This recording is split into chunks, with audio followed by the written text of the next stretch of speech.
Hello there, Qckslvrslash, and first I would like to say Happy Holidays, Merry Christmas, and, well, it's almost New Year's, so Happy New Year's to everyone. That was part of what kept me away the last couple days. The other, obviously, ranked, and here we have one of my games from tonight, and tonight did not start well. I had 3 losses in a row, and I almost hung it up, but I'd only lost 2 stars, so I was like, you know what, one more try. If I lose it, I'm done for the night. If I win, we'll see where it goes from there. Luckily, this game was kind of the pivot point. It turned my night around, and then I went on a streak and won like 4 in a row. Now so far most of the season I've played in the Kid. I've tried a cruiser or two. I like being in my destroyers, and part of the reason is you control a lot of your own destiny. In a couple of the cruiser games I was playing non-radar cruisers, just got kited by a DD who kept me lit. And you kind of lose your ability to do much. I tried to force him to the edge of the map to like run out of space so I could spot him. I eventually did, but by then I'd lost so much health and was out of the fight so long, I'd lost the team. With a destroyer, you know, something like this, 5.8 detectability, you're able to disappear, reposition, and control your own fate, and you can really support your team, I find, with good play. As for battleships, well, once again, I don't want to rely on people on my team, at least not yet. I've found the lower ranks up to about 6, the play was very sporadic. Sometimes you get great teams who played well together, they talked and it went well. Other times you get people who literally just charge straight in and basically suicide. And for that reason, I'm sticking to my DDs. Now, off the start here, pretty obvious strategy. We're going into a cap as a group of 4, and the idea here is maybe they send one over to kite or harass the cap they aren't going to, try to delay the cap. And had they done that, it would have been 4-on-1. We really would have had a gun advantage. With the cap taken though, I decide I'm going to turn around and I'm going to give our battleships just a big line of smoke. I'm not going to get back to them. My goal is to just block a bit of this opening here and some of the line of sight they have onto them. Now, the unfortunate part of this plan is I am planning to drive through a torpedo alley in a straight line for an extended period of time. And, well, the torps get spotted, and honestly, I just didn't react. Don't know why I didn't. And, so I ate a torp. Which, with the way the previous games went, I'm like, I am stupid. I think initially I felt, no, I can't dodge them all, might as well just take the one and just go with it. I don't know why the replay was just asking me to press shift to enter binocular view. That's a new bug for me. Anyways, it is what it is. I'm down some health. Okay, let's deal with it. So my next plan is to get out the side and try to kite. We've got some destroyers to the north.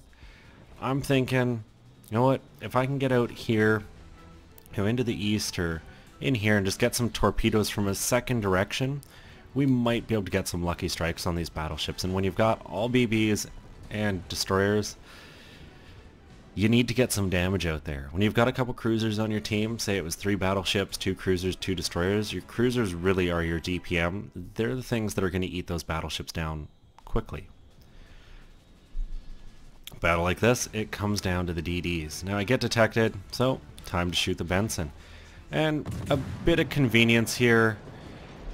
There's that bug again. This is going to get annoying if the new update came with a new set of glitches.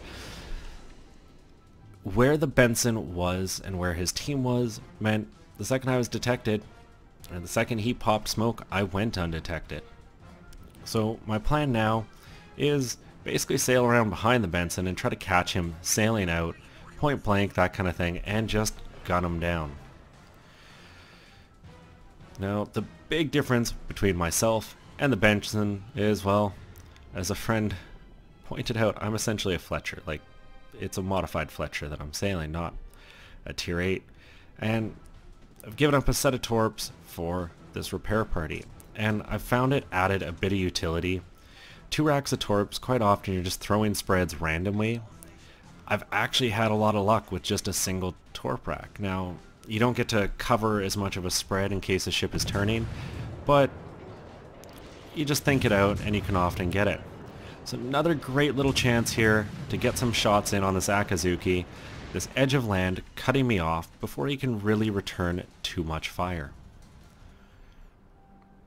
And you can see what is happening. Their team is basically being corralled on this map. And that is very often a good situation. You get a team all balled up, attacking from multiple sides. Quite often their focus will split and they don't get that focus fire onto a single target. It lets you focus them down one at a time because, you know, to go from one arc of who's there to the complete other is next to no time. And it gives you an advantage. So seeing this Amagi, Coco Mango, I decide, you know what, I don't think he's going to go past that island. So I aim some torp short, and I'm just hoping here that I can spot this Akazuki or Benson. Now seeing those tracers, it's clearly a Japanese ship. That's the Japanese HE tracer, that little red tail behind it. And well, I decide, you know what, I can kind of see where he is, take a shot. I got one on him. Unfortunately, it means I'm detected, so I've got to pop another. And I try a couple more here, trying to zero him in again, but he stops firing and that basically means I have nothing to lead off of. So with one option gone, and well, it is an Akazuki, it has torps, I decide it's time for me to get moving. I would like to shoot at that Bismarck, but there's time for that later. I do get one of those torpedoes into the Amagi. Unfortunately, no flooding. It would have been spectacular because you look at this Amagi, it's got 3 fires going on it. Or potentially 2 if he's got fire prevention and that center fire is actually only 1. A lot of his health could have disappeared really quickly. So, bit of a loss there, but we're doing okay. We're up on points just because we got the cap a little earlier than them, and we're equal, 1 DD aside, and it was their Benson that died. So that's helpful for me, because he was last spotted here, he went way up to the north, got himself killed. So with that, it's time to really start thinking, and I'm going, you know what, this North Carolina, it's coming around, I need to get vision on it. Meanwhile, I think a little prematurely, this North Carolina goes charging into the B cap, and what that does is it makes him a singular focus. But I don't have time to watch that. I'm looking at this North Carolina. I just got my torpedo rack back, so it's only the one set. You kind of got to be careful. I pick where I think he's going to go, and it's time to turn away. I do not want to get spotted because pretty much the second I get spotted, he knows exactly where the torps are coming from and where he needs to turn to hide. Or not hide, but dodge them. You know, it's pretty obvious to him that, oh, I'm going to be spotted, there's battleships everywhere. He might not be thinking destroyer when he came around that corner. And, well, that clearly wasn't the case because these torpedoes are looking good, and I'm about to pick up my first kill of this match. And that always feels good when you just erase a target. There's one fewer on the enemy team that puts us up 1. Unfortunately, that North Carolina that charged in is now turned around, it's running, and it's getting eaten down. And of course, not to leave an ally alone, our other North Carolina decided to start going charging in, and I'm not liking this situation. This could be a very easy ram for Coco if he gets his health taken down. There's just a lot that could go wrong here. So I kind of hedge my bets. I'm looking at my smoke timer. You know what, I'm just going to start firing. If I get detected, it's going to take him a bit of time to get those guns on me. I take the risk. And, well, I am getting aimed at, but not by the Amagi. He's focusing on the North Carol. So, time to just put the guns to the best use I can and try to get rid of another target. And, well, one more volley should do it. There it is, a second kill. Unfortunately, not before our North Carolina goes down. So that was a bit of an equal trade, and you can see this other North Carol, well, it's in dire straits too. It's got an Qckslvrslash pounding down on it and a Bismarck.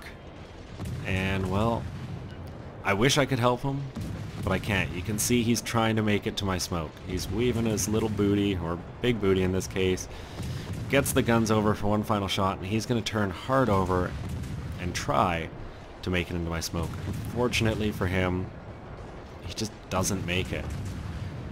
I think this Bismarck that just hit him, and just that wilting fire from the Qckslvrslash it wears him down. One more shell, a fire tick, and he is done. Now I do get a fire on the Bismarck there. Unfortunately, he puts it out.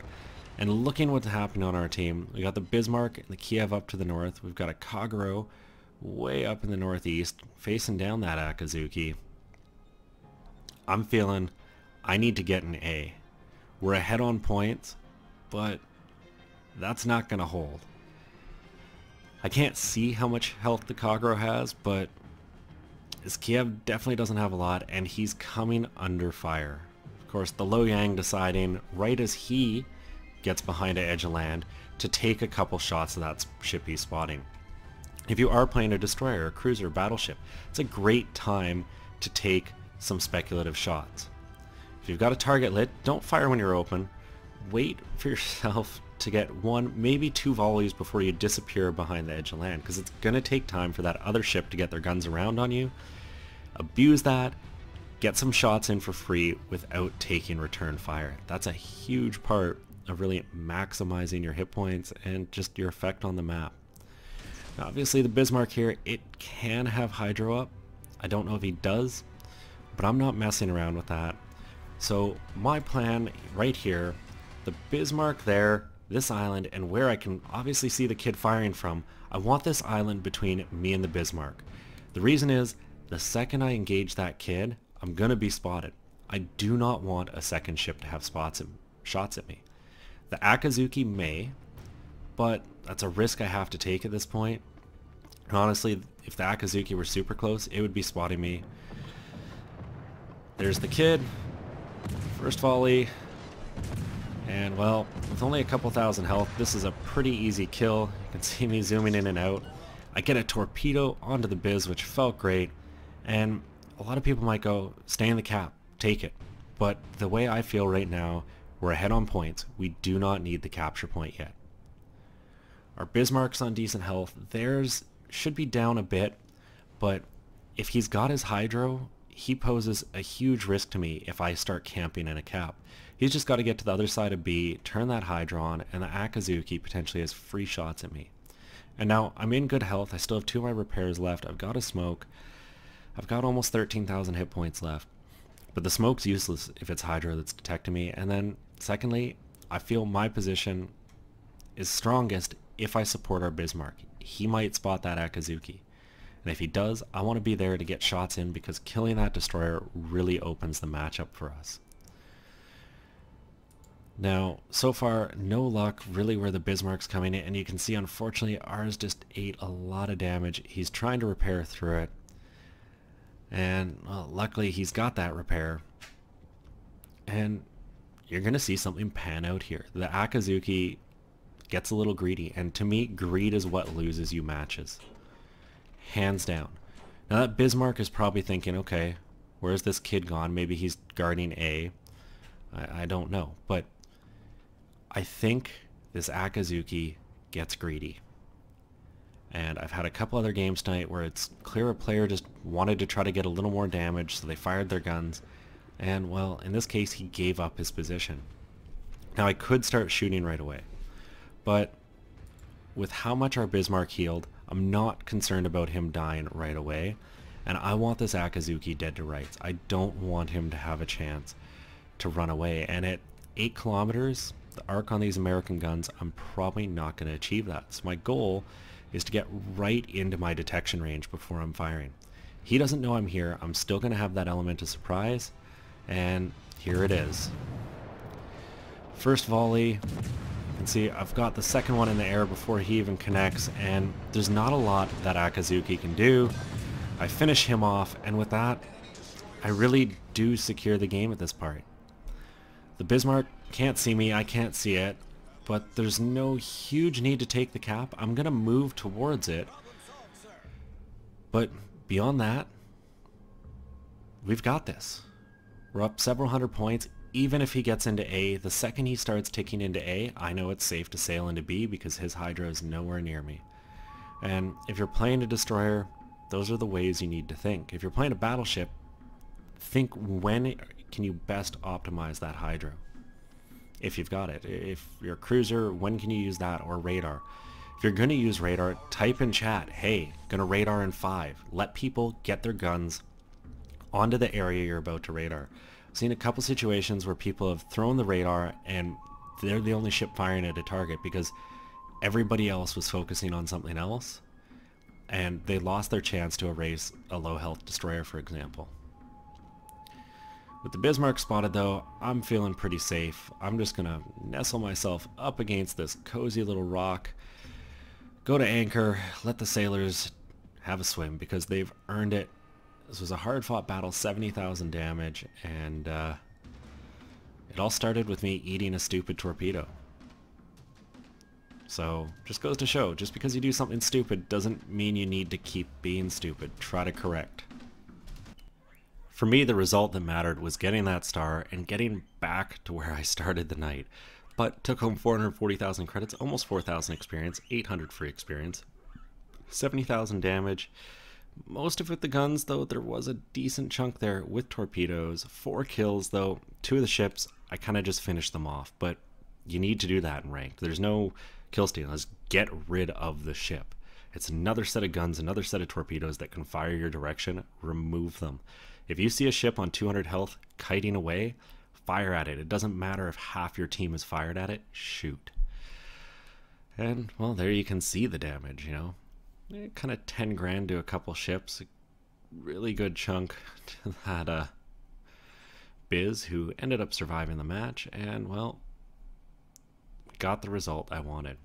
End of the day, took home 381,000 credits, 4,000 experience, and a bunch for my captain. I hope you enjoyed this. For those playing ranked, I wish you all the best. If you get frustrated, if you lose a couple games in a row, just step away. It will save your sanity. I hope you enjoyed it. If you did, please consider giving it a thumbs up or subscribing to the channel. As always, I'm Qckslvrslash, and I hope everyone had a Merry Christmas.